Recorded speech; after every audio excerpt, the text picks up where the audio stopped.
बच्चों वेलकम। आज आप देखेंगे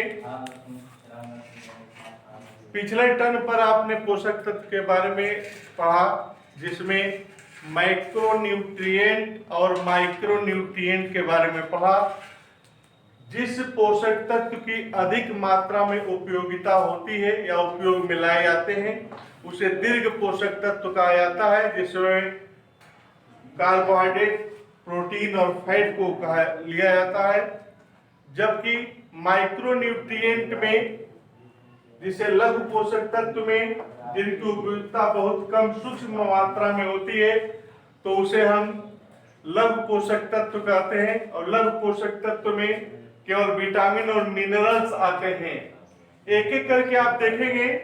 पहला जो था कार्बोहाइड्रेट,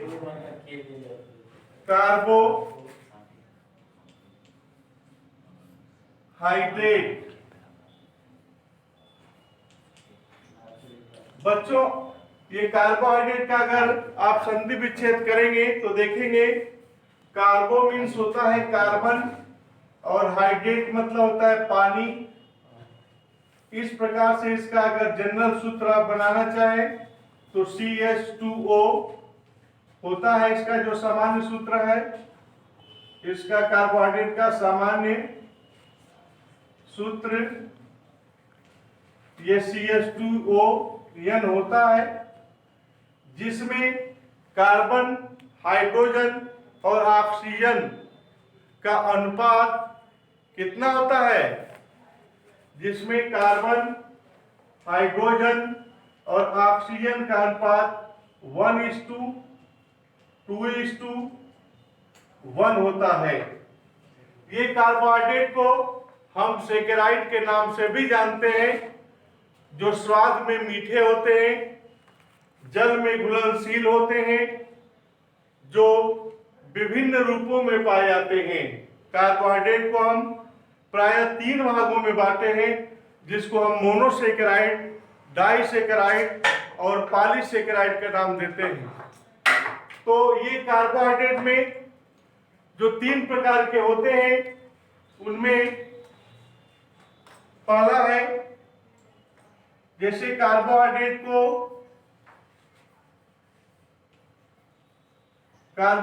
को हम सेकेराइड भी कहते हैं।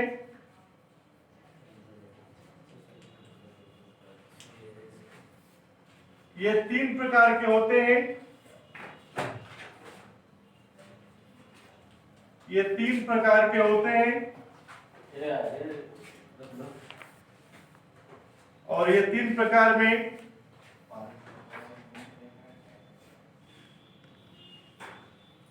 पहला है मोनोसेकेराइड,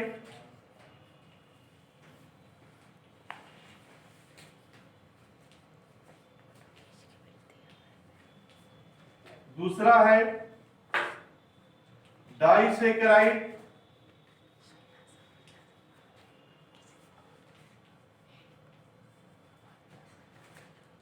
और तीसरा है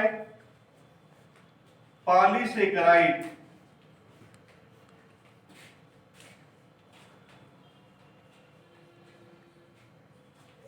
जैसा कि अभी मैंने बताया कि सेकेराइड या कार्बोहाइड्रेट स्वाद में मीठे होते हैं, जल में घुलनशील होते हैं, ये कार्बन, हाइड्रोजन और ऑक्सीजन से मिलकर बने होते हैं। कार्बन, हाइड्रोजन और ऑक्सीजन का अनुपात कार्बोहाइड्रेट में 1:2:1 होता है। ये 3 प्रकार के जो होते हैं, 3 टाइप के, जिसमें मोनोसेकेराइड का सूत्र भी एक जैसा C6H12O6। सभी मोनोसेकेराइड का जो सामान्य सूत्र होता है C6H12O6 होता है, जबकि सभी डाइसेकेराइड का जो सामान्य सूत्र होगा C12H22O11 ये होता है। पॉलीसेकेराइड का जो सामान्य सूत्र होता है वह C6H10O5 N होता है। अर्थात जो मोनोसेकेराइड होते हैं वो मोनोसेकेराइड में कौन कौन से आते हैं? मोनोसेकेराइड में ये आता है एग्जाम्पल के तौर पे, उदाहरण ग्लूकोज,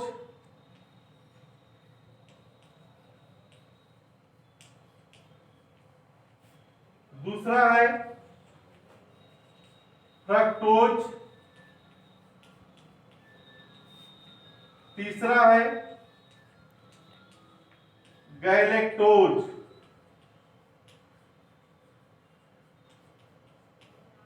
यह स्मरण रहे, ज्ञात सभी शर्कराओं में जो सबसे मीठा शर्करा होता है वह फ्रक्टोज शर्करा होता है, जो हमें शहद या हनी से प्राप्त होता है। इसीलिए इसे हम फलों की शर्करा या फ्रूट शुगर या हनी शुगर के नाम से जानते हैं। लेकिन हमारे ब्लड में भी पाई जाने वाली एक शर्करा होती है जिसको हम ब्लड शुगर कहते हैं। उस ब्लड शुगर को हम ग्लूकोज कहते हैं। तो ग्लूकोज ही हमारे ब्लड में पाई जाने वाली शर्करा होती है जिसको हम ब्लड शुगर के नाम से जानते हैं। जबकि फ्रक्टोज जो होते हैं प्राय फलों में ही पाए जाते हैं, इसीलिए इसे हम फ्रूट शुगर या इसको हम हनी शुगर के नाम से जानते हैं। इस प्रकार से अगर कोई आपसे सवाल करे कि हमारे रुधिर में पाई जाने वाली जो शर्करा होती है वह शर्करा कौन सी होती है, ग्लूकोज होती है कि फ्रक्टोज होती है कि गैलेक्टोज होती है कि सुक्रोज होती है, तो आप क्या आंसर देंगे? ग्लूकोज होती है, क्योंकि ग्लूकोज को ही हम ब्लड शुगर, रक्त शर्करा कहते हैं। इसको ही हम क्या कहते हैं? रक्त शर्करा, अर्थात रक्त में पाई जाने वाली जो शर्करा होती है उसको हम ग्लूकोज कहते हैं। फलों में पाई जाने वाली जो शर्करा होती है उसे हम फ्रक्टोज कहते हैं। ग्लूकोज और फ्रक्टोज में अंतर यही है कि ग्लूकोज में एल्डिहाइडिक ग्रुप रहता है, CHO ग्रुप रहता है, जबकि फ्रक्टोज में कीटोनिक ग्रुप, CO ग्रुप रहता है। ठीक उसी प्रकार जो डाइसेकेराइड होता है ये भी 3 भागों में बटे होते हैं। उदाहरण के तौर पे डाइसेकेराइड का जो सामान्य सूत्र होता है वह C12H22O11। यह डाइसेकेराइड का निर्माण होता है 2 मोनोसेकेराइड के संयोजन से ग्लाइकोसिडिक बांध की उपस्थिति में।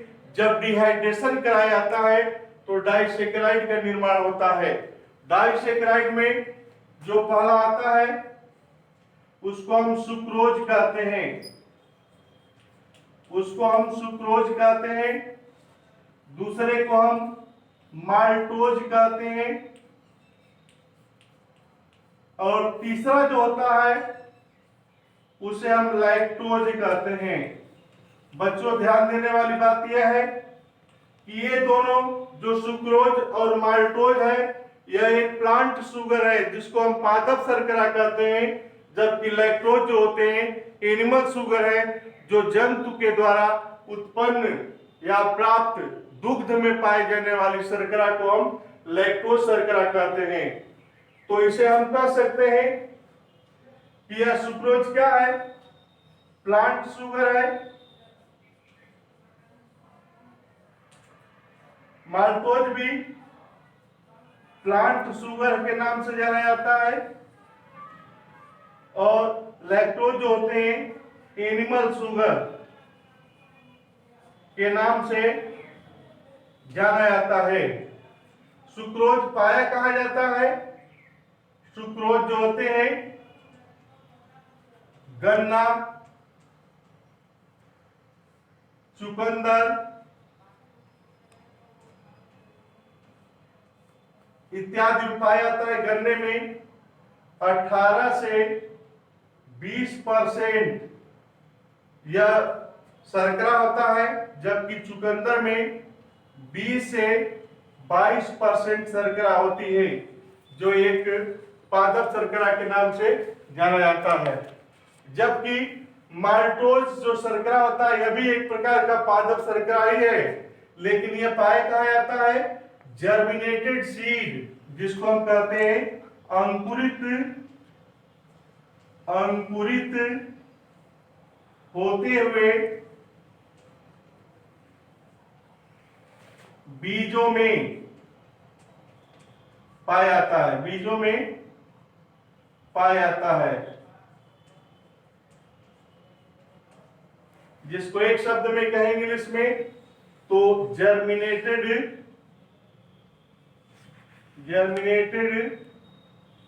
सीड। यह अंकुरित होते हुए बीजों में पाया जाता है।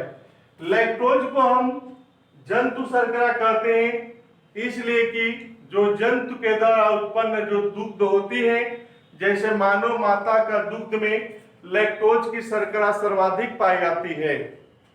दूसरे नंबर पे उसके बाद बकरी के दूध में लैक्टोज की मात्रा सर्वाधिक पाई जाती है। तीसरे नंबर पर गाय, चौथे नंबर पर भैंस इत्यादि यह शर्करा लैक्टोज की पाई जाती है। तो इसमें एग्जाम्पल के तौर पे आप लिखेंगे मानव माता का दुग्ध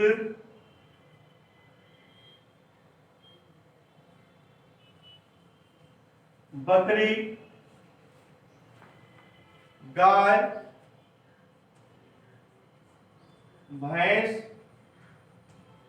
इत्यादि, इन जंतुओं के द्वारा उत्पन्न जो दुग्ध होता है उसमें लैक्टोज शर्करा पाई जाती है, जो जंतु शर्करा के नाम से जाना जाता है। यहाँ पर हम पॉलीसेकेराइड को यहाँ पर दर्शाते हैं। ये पॉलीसेकेराइड जो तीसरा है, पॉलीसेकेराइड जो तीसरा है, यह स्वाद में मीठा नहीं होता, इसीलिए इसे हम नॉन शुगर या शुगर फ्री कहते हैं। जल में अघुलनशील होता है, मतलब इसको जल में अगर डाल दें तो यह घुलेगा नहीं, और इसे हम शुगर फ्री अर्थात नॉन शुगर कहेंगे, क्योंकि इसका स्वाद मीठा नहीं होता। और इसमें जो पाए जाने वाले एग्जाम्पल आते हैं वह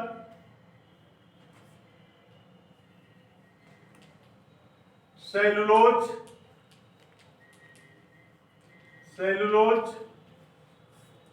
स्टार्च, काइटिन, ग्लाइकोजन।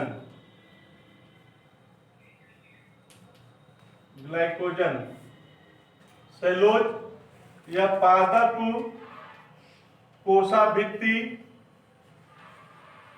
कोशाभित्ति का निर्माण करता है। स्टार्च यह पौधों का संचित भोज्य पदार्थ है।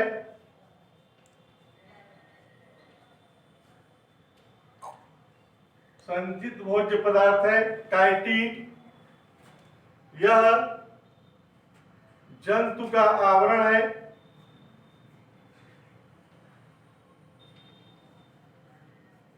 जंतु का आवरण एवं कवक कोशाभित्ति। और ग्लाइकोजन ये जंतुओं का संचित भोज्य पदार्थ है।